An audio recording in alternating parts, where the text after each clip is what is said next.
untuk APBNP atau APBN perubahan 2012 yang disampaikan oleh Menteri Keuangan ke rapat paripurna DPR. Kita akan membahas lagi-lagi soal kenaikan BBM bersubsidi. Apakah ini bisa langsung mulus disetujui oleh DPR dan bagaimana langkah-langkah selanjutnya, karena selain menaikkan harga BBM bersubsidi, ini juga perlu dipikirkan soal konversi dari BBM ke BBG atau bahan bakar gas, kemudian juga untuk melakukan adjustment atau penyesuaian terhadap kuota atau volume untuk BBM bersubsidi. Bersama dengan praktisi migas yang juga mantan Direktur BBM BPH Migas. Ini saya mau tanya dulu kenapa bulan lalu ketika saya wawancara Pak Eri Sudarmo ini, beliau masih menjadi Direktur BBM BPH Migas, tapi setelah wawancara ini sekarang udah menjadi mantan. Apakah karena terlalu vokal soal BBM, kenaikan BBM, rencana kenaikan BBM bersubsidi, sekaligus itu juga akan kita perbicarakan dengan Bapak Eri Sudarmo. Selamat pagi Pak Eri. Selamat pagi, Mbak. Iya, bulan lalu Bapak masih menjadi Direktur BBM BPH Migas, tapi per Maret 1, 2012 Bapak sudah tidak lagi menjabat sebagai Direktur BBM BPH Migas ya. Ya Bapak, ini sebenarnya Bapak memang yang menolak kenaikan BBM bersubsidi atau bagaimana sih Pak? Saya kira enggak ya, saya kira enggak.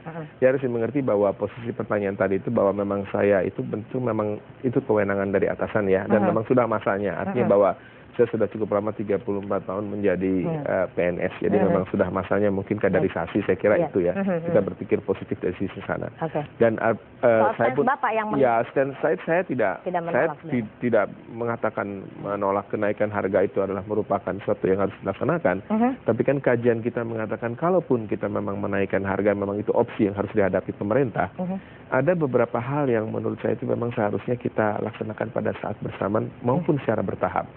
Dengan demikian dampak daripada kenaikan harga ini bisa kita redam, artinya ya. Masyarakat sementara ini kan heboh dengan menaikkan harga. Opsi menaikkan harga itu mungkin satu opsi yang sudah tidak bisa kita hindari ya. Namun bahwa dampaknya yang saya perhatikan tadi di koran Pak Darmin bicara mengenai bahwa inflasi bahwa tidak akan berubah dari asumsi ya 3,5 sampai 5,5% ya untuk tahun ini. Namun bahwa itu kan didasarkan kemudian bahwa asumsi penaikan 1.500 itu akan menambah 2,2 sampai 2,3 sampai 2,4% penambahan terhadap yang existing. Berarti kan kalau ini memang dijumlahkan dengan asumsi yang paling tertinggi, itu akan dengan rate growth kita, pertumbuhan ekonomi kita, maka ini akan jelas menghambat kan. Ya, jadi nggak ada gunanya. Misalnya ya kan kalau udah nggak ada pertumbuhan dong kalau gitu. Ya berarti kan demikianlah isinya. Oleh karena itu inflasi 7,5 gitu. Ya, oleh karena itu kita harus berusaha mengatakan ini, mengerti bahwa unsur dasar daripada penggunaan itu kan di SPPU semua ya. Kami itu melaksanakan terhadap 30 kabupaten kota. Itu melaksanakan korelasi antara kebutuhan BBM solar, jadi konsumsi BBM solar dibanding dengan PDRB ya, mereka kemudian pertumbuhan penduduk dan jumlah vehikel kendaraan di masing-masing kabupaten kota. Nyatanya itu hampir 70%. Itu kelihatan bahwa tidak ada korelasinya dengan jumlah kenaikan kendaraan di daerah tersebut. Artinya korelasinya buruk sekali. Di daerah BBM bersubsidi tidak banyak digunakan untuk kendaraan. Dan itu ternyata kami korelasikan dengan sektor PDRB mereka, misalnya pertanian. Contohnya Padang Sidempuan. Padang Sidempuan itu korelasi 99,9%. Itu melekat erat pertumbuhan solar dengan premium pada sektor pertanian, perikanan, sektor industri, dan sektor komersial. Malah digunakan oleh industri. BBM bersubsidi digunakan oleh industri. Iya, keperluan. Salah sasaran dong. Ya saya kira memang demikian. Jadi kita ini mungkin di kepala kita mengatakan bahwa hilangnya BBM sekian persen itu karena penyelundupan ya. Banyak berpikir demikian. Nyatanya kalau kita melihat gambaran itu, ini saya bisa gambarkan di sini ya. Kita sudah muat. Ya ini ada enggak? Ini ada satu. Bisa ditampilkan ini Pak? Bukan itu. Ya ini saya kira. Jadi memang dikorelasi apa namanya? Ini sudah tampil di layar kita.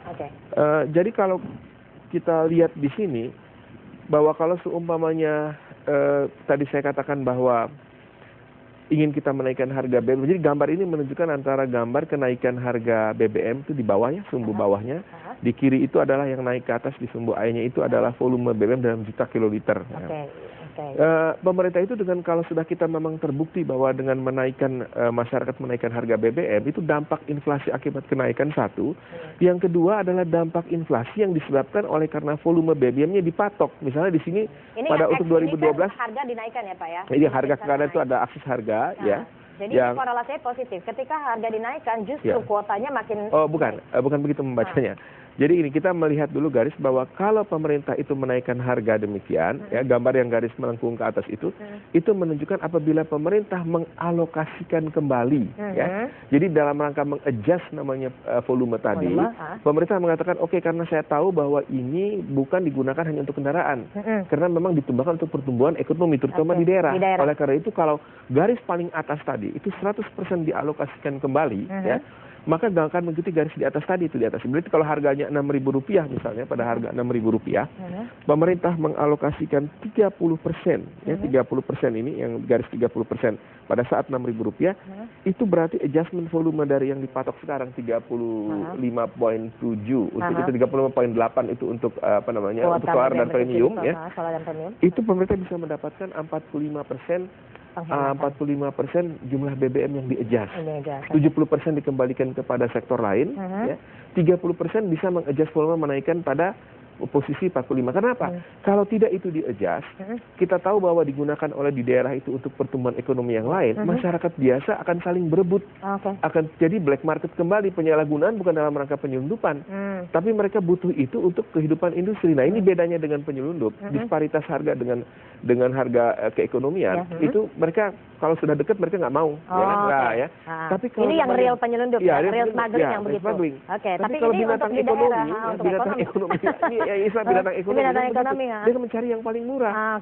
Akibatnya dia akan ambil BBM berusaha bersubsidi. Masyarakat. Dan itu penyalurannya itu selama ini di SPBU kan untuk solar dan BBM yang bersubsidi. Data itu dari SPBU. Nah, jadi sebenarnya industri itu mengambil untuk kebutuhan pertumbuhan ekonominya. Ya, melalui dari cara black market tadi. Black market tadi.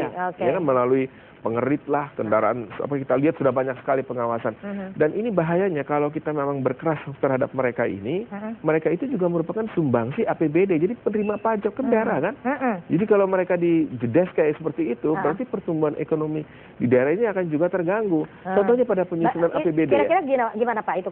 Kalau misalnya ini harga dinaikkan, ini kan dinaikkan secara nasional, ini kan juga diimplementasikan di SPBU daerah yang selama ini digunakan oleh industri untuk mencari pasokan BBM mereka untuk industri mereka ya Pak ya. Kalau harganya memang tinggi, apa yang akan terjadi? Ini ada dua kalau saya boleh gambarkan di sini ya. Di sini ini ada menunjukkan pada saat harganya. Kita kembali lagi tadi ke gambar tadi ya. Bisa ditampilkan tadi gambar tadi. Nah, kalau misalnya di sini kita katakan pemerintah menaikkan harga 6.000. Nah, harga 6.000 ini dasarnya pertimbangan tadi yang dikatakan oleh sistem finansial keuangan kita ya, dari monetari kita mengatakan bahwa memang dimungkinkan naik dengan inflasi tadi kurang lebih sekitar barangkali sekitar 6.000 atau 6.500, 5.500 misalnya ya. Kemudian pada saat itu kalau kita lihat grafik di sini, kebutuhan sekarang menurut estimasi kita itu adalah kurang lebih sekitar 44 juta kiloliter premium dan solar untuk 2012. Padahal anggarannya itu adalah 35.8.